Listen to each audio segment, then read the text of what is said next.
सध्या ते खिलार वळू मालक आहेत आणि त्यामुळे तुम्ही त्या गोष्टीची पूर्णत्वास खात्री करू शकताय. तर असा तरुण वर्ग उभारला पाहिजे, त्याशिवाय खिलार क्षेत्र वाढत नाही.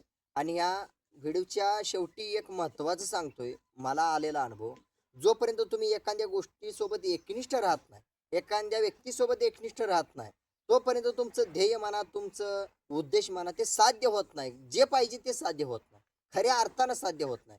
तर मी नेहमी सांगत असतो, की खिल्लार शेतकरी परिवारासोबत जो एकनिष्ठ राहील, तर आज त्यांचा इतिहास हा त्यांच्या हातातच आहे. तो माझ्या हातात नाही. कारण का आज तुम्हाला स्थिर थांबायचं आहे का आज चलबिचल करायचं आहे. जर एकनिष्ठ नाही राहिला तर चलबिचल झालं म्हणून समजा, आणि एकनिष्ठ राहिलात तर त्या ठिकाणी तुम्ही चलबिचल झाला नाही समजा. म्हणून तुम्हाला त्या गोष्टीची खोली समजणार आहे.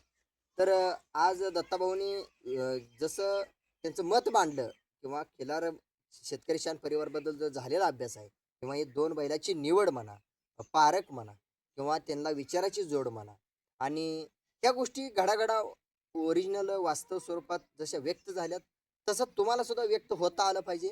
तर भविष्यात अनेक प्रश्न वाचणार आहेत, अनेक तुमची म्हणजे शंका वाचणार आहेत आणि कष्ट वाचणार आहे, आणि अनुभव सुद्धा घ्यायला अनेकांचे अनेक काळ गेलेले आहेत.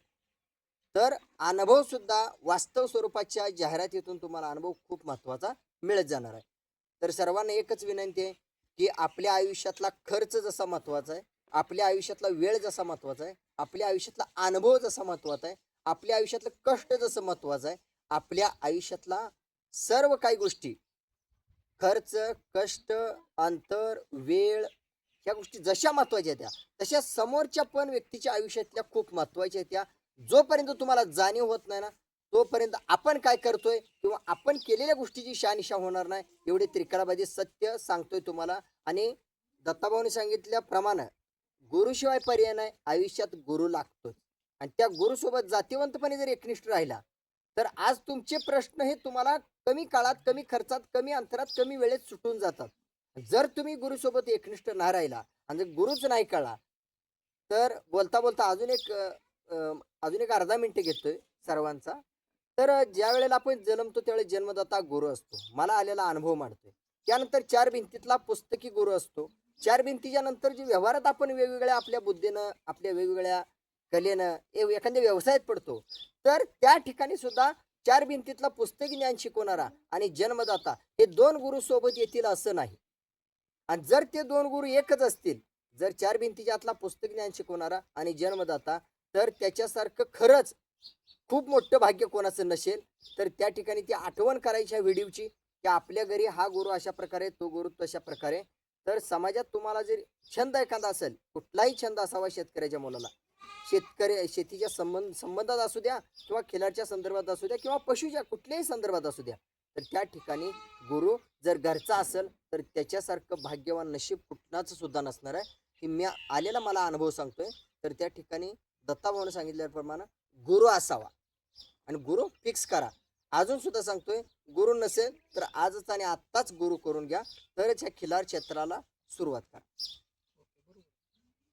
तर एवढं शिक्षण होऊन, उच्च शिक्षण होऊन जर खिलार संगोपन करत असेल, तर खिलार संगोपन करायचं आयऱ्या काम नाही. एक तर अभ्यासू व्यक्तिमत्वाचा आहे, एक तर अनुभव व्यक्तिमत्वाचा आहे, एक तर वास्तव ग्राउंड लेवलला धडपड करणाऱ्या, कष्ट करणाऱ्या, खर्च करणाऱ्या, अंतर पार करणाऱ्या व्यक्तीच काम आहे खिलारमध्ये.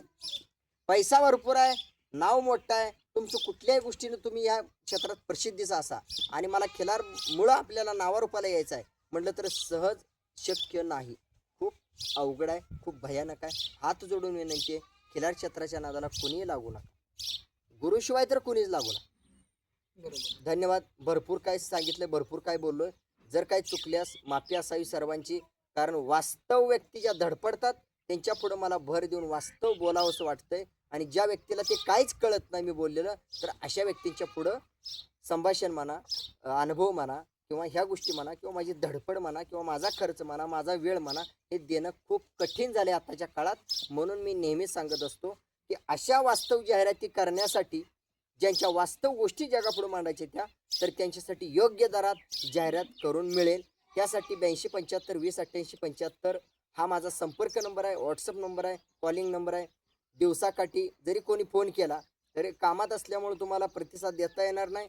मात्र आवर्जून संध्याकाळी कॉल रिप्लाय दिला जाईल आणि व्हॉट्सअपला मेसेजचा रिप्लाय दिला जाईल. धन्यवाद. धन्यवाद. नमस्कार. नमस्कार. धन्यवाद.